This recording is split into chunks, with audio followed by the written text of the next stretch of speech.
Bapak, Ibu, Saudara-saudari, adik-adik para sahabat Yesus di Paroki Santo Yosef Medari dan di Stasi Santo Thomas Sayegan, dan juga para sahabat Yesus dimanapun Anda berada, berkah dalam, salam semangat, sehat selalu, dan senantiasa berbahagia. Kembali marilah kita belajar ilmu sejati pada hari Minggu tanggal 19 September tahun 2021, hari Minggu biasa yang ke-25.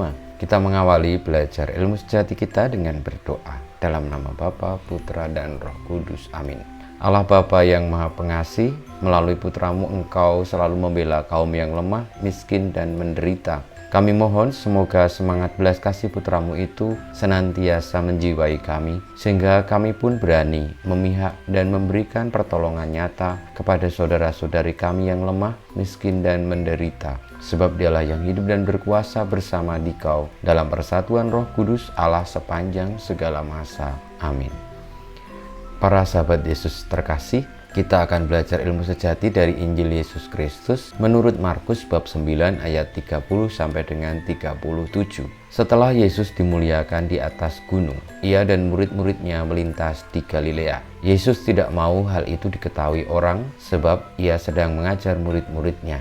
Ia berkata kepada mereka, Anak manusia akan diserahkan ke dalam tangan manusia dan mereka akan membunuh Dia. Tetapi 3 hari setelah dibunuh, Ia akan bangkit. Mereka tidak mengerti perkataan itu, namun segan menanyakannya kepada Yesus. Kemudian tibalah Yesus dan murid-muridnya di Kapernaum. Ketika sudah di rumah, Yesus bertanya kepada para murid itu, "Apa yang kamu perbincangkan tadi di jalan?" Tetapi mereka diam saja, sebab di tengah jalan tadi mereka mempertengkarkan siapa yang terbesar di antara mereka. Lalu Yesus duduk dan memanggil ke-12 murid itu. Katanya kepada mereka, "Jika seseorang ingin menjadi yang terdahulu, hendaklah ia menjadi yang terakhir dari semuanya dan menjadi pelayan dari semuanya." Yesus lalu mengambil seorang anak kecil ke tengah-tengah mereka. Kemudian Ia memeluk anak itu dan berkata kepada mereka, "Barang siapa menerima seorang anak seperti ini dalam namaku, ia menerima aku. Dan barang siapa menerima aku, sebenarnya bukan aku yang mereka terima, melainkan Dia yang mengutus aku."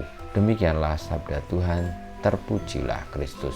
Para sahabat Yesus terkasih, Tuhan Yesus memiliki sesi khusus untuk mengajar para muridnya tentang bagaimana menjadi seorang yang percaya kepada Tuhan, percaya bahwa Allah telah mengutus Tuhan Yesus Kristus hadir di tengah-tengah kita sebagai pintu keselamatan. Dan jelas yang dipertentangkan oleh para murid adalah soal bagaimana manusia ini terbelenggu dengan keinginan-keinginannya. Para murid mempertentangkan siapakah yang paling besar di antara mereka.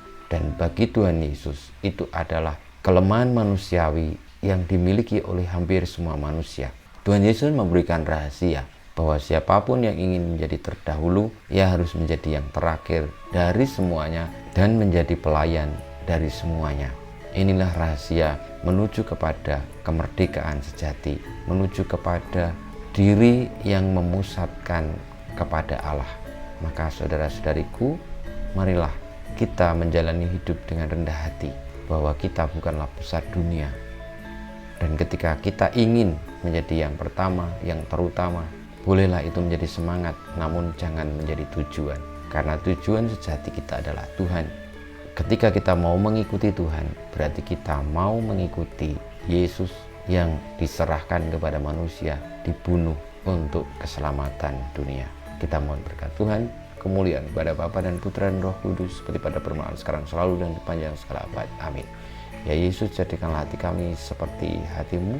Tuhan bersamamu dan bersama Roh-Mu, kita semua hidup kita, perjuangan kita untuk rendah hati di hadapan Allah dan sesama, senantiasa dibimbing, dilindungi, diberkati oleh Allah yang Maha Kuasa, Bapa dan Putra dan Roh Kudus. Amin.